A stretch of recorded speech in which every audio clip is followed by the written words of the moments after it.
Class 12 subject biology के student ध्यान दें।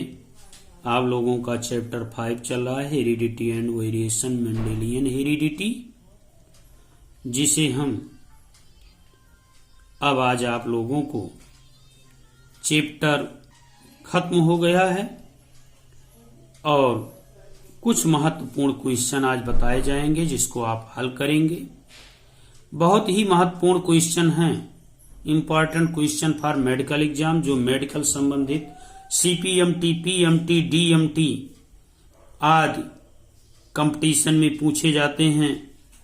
पीएमटी प्री मेडिकल टेस्ट में, CPMT combined pre medical test में, इस प्रकार से कंपटीशन में बहुत महत्वपूर्ण क्वेश्चन हैं, बताने जा रहे हैं। इसको ध्यान से देखिए आप लोग। 4 ऑब्जेक्टिव टाइप क्वेश्चन है, विकल्प हैं। एक ऑप्शन सही होगा, जो ऑप्शन सही होगा उस पर आप चिन्ह लगाएंगे, टिक का निशान लगाएंगे। जैसे पहला क्वेश्चन आपका है, मादा पक्षी के लिंग गुणसूत्र हैं। अब आप ध्यान देंगे, यहां पर ध्यान देने की बात है, कहीं ऐसा ना हो आप लिंग गुणसूत्र के बारे में पढ़े हैं तो XY कर दें। इस प्रकार यहां आपका पूछा जा रहा है मादा पक्षी के लिंग गुणसूत्र, क्योंकि जंतुओं के गुणसूत्र भी भिन्न भिन्न होते हैं, उनके जो चिन्ह दर्शाए जाते हैं लिंग गुणसूत्र। तो यहां पक्षी के गुणसूत्र क्या हैं? ZW, ऑप्शन बी सही है, ZW। इसी प्रकार दूसरा क्वेश्चन है, लिंग निर्धारित करने वाले गुणसूत्र कहलाते हैं। पहला ऑप्शन है ए एलोसोम, बी है हेटेरोसिस, सी है मल्टीपल एलिल्स और डी है ऑटोसोम। इसमें संकेत कर रहा है एलोसोम, ए ऑप्शन सही है दूसरे का। तीसरा क्वेश्चन मेटा फीमेल में होती है, ए ऑप्शन XO स्थित, बी ऑप्शन XX स्थित, एक जोड़ी X स्थित, सी ऑप्शन में 2 जोड़ी X स्थित और डी ऑप्शन में 3 जोड़ी X स्थित। लेकिन मेटा फीमेल में यहां क्या होगा? सी ऑप्शन सही है, 2 जोड़ी XX स्थित। इसी प्रकार चौथा क्वेश्चन है, वह पौधा जिसमें सर्वप्रथम लिंग गुणसूत्र को खोजा गया। अब आपको ध्यान देना है, कौन सा पौधा जो लिंग गुणसूत्र से संबंधित है। पहला है ये पाइजम सेटाइवम, दूसरा है न्यूरोस्पोरा, तीसरा है स्पोरोकार्पस, चौथा है लेथाइरस ओडोरेटस। लेकिन ये आपका ऑप्शन सी सही है, स्पेरोकार्पस। इसी प्रकार पांचवा क्वेश्चन है, एक युवक जिसमें युवती के समान लक्षण होते हैं उसका जीनोटाइप क्या होगा। यहां पूछा जा रहा है युवक और युवती, मेल और फीमेल, तो समान लक्षण होते हैं। इनमें ऑप्शन पहला है XO, दूसरा ऑप्शन XXY और तीसरा XYY, चौथा आपका है XX। लेकिन आपका दूसरा ऑप्शन सही है, B XXY।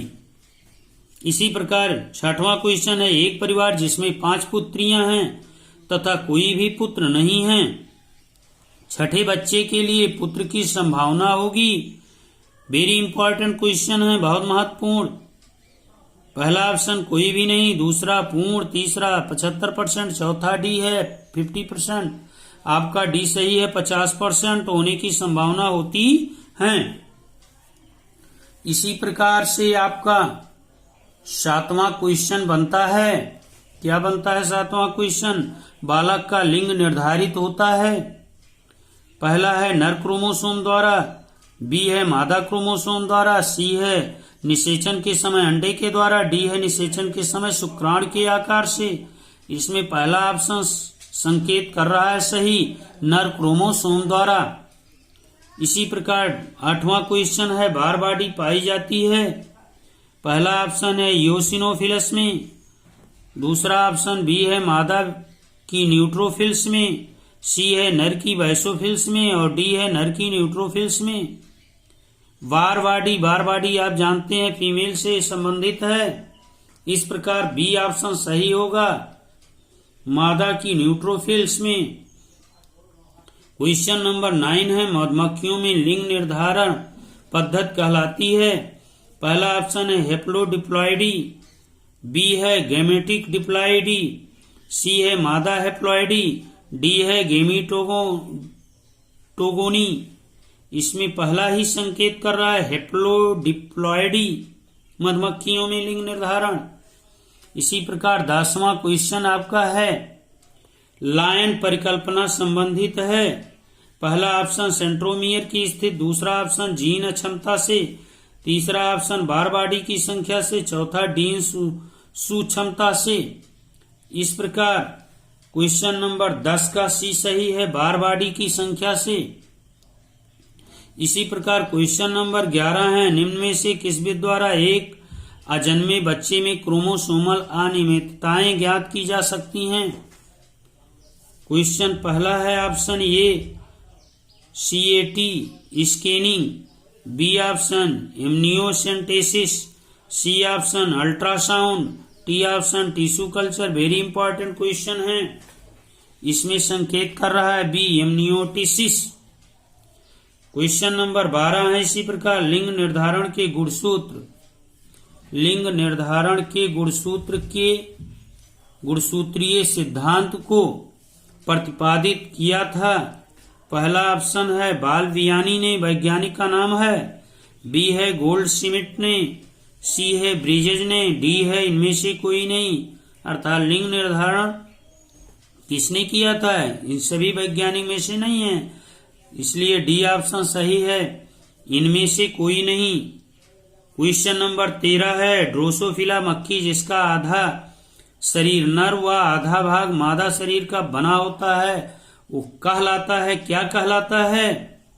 4 ऑप्शन दिए हैं। ए ऑप्शन है सुपर फीमेल, बी है इंटरसेक्स, सी है हर्मेफ्रोडाइट और डी है गायनेंड्रोमार्फ। इसमें संकेत आपका डी सही है, गायनेंड्रोमार्फ। इसी प्रकार क्वेश्चन नंबर 14 में दिया गया है महिलाओं में लिंग गुणसूत्र होते हैं, ये तो आप जानते होंगे।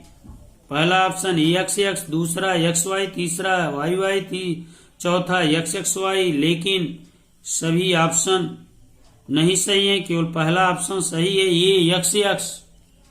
इस प्रकार से आपके 14 क्वेश्चन मेडिकल संबंधित आपको बताए गए। इन 14 ऑप्शनों में से आप भी इसका अध्ययन करेंगे। अब आपका है अगला पॉइंट, आपका 15वां क्वेश्चन है नर मनुष्य की आनुवांशिक पहचान निम्न में से किसके द्वारा होती है? पहला ऑप्शन ये है न्यूक्लियोलस द्वारा, दूसरा लिंग गुणसूत्र द्वारा, सी है कोशिकांग द्वारा, डी है ऑटोसोम द्वारा। 15वें क्वेश्चन में बी आपका लिंग गुणसूत्र द्वारा होता है, आप जानते ही हैं ये क्वेश्चन। क्वेश्चन नंबर 16 है मनुष्य में लिंग निर्धारण। पहला ऑप्शन ये है भ्रूण की 6 माह अवधि के जीवन के बाद होता है जब एंड्रोजन उत्पन्न होता है। बी ऑप्शन है अंड के निषेचन के समय होता है। सी ऑप्शन है भ्रूण के 7वें एवं 8वें सप्ताह के मध्य जब गोनैड्स टेस्टिस एवं ओवरी में पृथक होते हैं। और डी है अंड के निषेचन से पूर्व होता है। इस प्रकार से क्वेश्चन नंबर 16 के ऑप्शन में बी करेक्ट उत्तर है, अंड के निषेचन के समय होता है मनुष्य का जो लिंग निर्धारण होता है। यही क्वेश्चन आपका सही है, उत्तर यही सही है। क्वेश्चन नंबर 17 है, क्वेश्चन नंबर 17 है लायन संकल्पना के आधार पर डाउन सिंड्रोम से ग्रसित महिला में बारबाडी की संख्या होगी। पहला ऑप्शन ये है 3, दूसरा ऑप्शन बी है 2, तीसरा ऑप्शन सी है 1, चौथा ऑप्शन डी है 0। इसमें आपके ऑप्शन में सी सही है 1। इसी प्रकार क्वेश्चन नंबर 18 है उस पुरुष का आनुवांशिक संयोजन क्या होगा जिसकी सोमेटिक कोशिका में एक बारबाडी उपस्थित होती है? एक बारबाडी उपस्थित होती है, इसमें आप बताइए क्या होगा? जैसे पहला ऑप्शन यक्स एक्स वाई दिया है, दूसरा यक्स एक्स वाई दिया है, तीसरा यक्स ओ, चौथा यक्स वाई वाई दिया है। इसमें आपका पहला ऑप्शन सही होगा, ये यक्स एक्स वाई। इसी प्रकार क्वेश्चन नंबर 19 है, लिंग सहलग्न लक्षण कहलाते हैं। पहला ऑप्शन ये है अप्रभावी, दूसरा है प्रभावी, तीसरा है लीथल और चौथा है डी ए वंशानुगत नहीं होते। इसमें आप जान गए होंगे कि लिंग सहलग्न लक्षण पूछ रहा है, इसका मतलब पहला ऑप्शन ये सही है अप्रभावी। क्वेश्चन नंबर 20 है, एक पुरुष में यक्ष गुणसूत्र आता है। कहां से आता है एक पुरुष में यक्ष गुणसूत्र?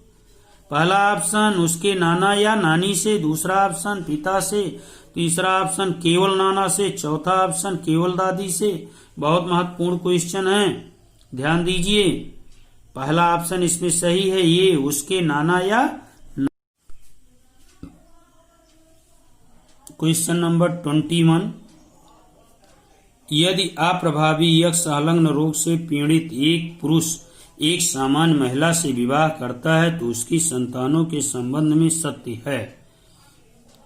पहला ऑप्शन ए है सभी पुत्रियां रोगी, बी है सभी पुत्र रोगी, सी है सभी पुत्र सामान्य, डी है इनमें से कोई नहीं।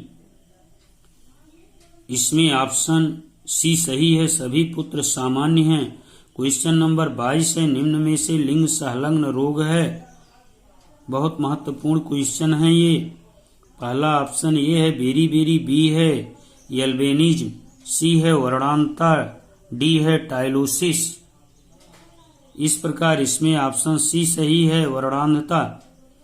क्वेश्चन नंबर 23 है, मिलेंड्रियम में लिंग निर्धारण होता है। पहला ऑप्शन ये है यक्स यक्स और यक्स वाई प्रकार का, बी है यक्स वाई और यक्स ओ प्रकार का, सी है यक्स यक्स और यक्स ओ प्रकार का, डी है जेड जेड और जेड डब्ल्यू प्रकार का, जिसमें इसमें पहला ऑप्शन सही है यक्स यक्स और यक्स वाई प्रकार का। क्वेश्चन नंबर 24 है, एक सामान्य पति पत्नी जिनमें दोनों के पिता वर्णांध थे परंतु उनकी माताओं में वर्णांधता का कोई जीन नहीं था, तो इनकी पुत्रियों के वर्णांध होने की संभावना कितने प्रतिशत है? Question number option number A है 0%, बी है 25%, सी है 50%, डी है 75%। इसमें ऑप्शन ए संकेत सही है 0%। इसी प्रकार से क्वेश्चन नंबर 25 आपका है। क्वेश्चन नंबर 25 में दिया है पुरुष जिसका पिता वर्णांध है का विवाह एक ऐसी स्त्री से होता है जिसकी माता के पिता भी वर्णांध थे, उसकी संतान कैसे होगी? पहला ऑप्शन सभी सामान्य, दूसरा ऑप्शन सभी पुत्र वर्णांध, तीसरा ऑप्शन कुछ पुत्र सामान्य कुछ वर्णांध, डी है सभी वर्णांध। इसमें पहला ऑप्शन सही है, सभी सामान्य होते हैं। क्वेश्चन नंबर 26 है, वर्णांधता की वाहक जीन उपस्थित होती है किसमें? पहला ऑप्शन ये है माता में, दूसरा ऑप्शन बी है पिता में, तीसरा ऑप्शन सी है पिता एवं माता दोनों में और चौथा ऑप्शन डी है किसी में नहीं। इसमें क्वेश्चन नंबर 26 में वर्णांधता की वाहक जीन उपस्थित होता है, ऑप्शन ये संकेत कर रहा है सही है माता में। इस प्रकार से आपको हमने 26 क्वेश्चन मेडिकल संबंधित मैंने बताया, जिनमें आप एक बार जरूर रिवाइज करेंगे और ये यहीं पर एंड किया जाता है। Thank you.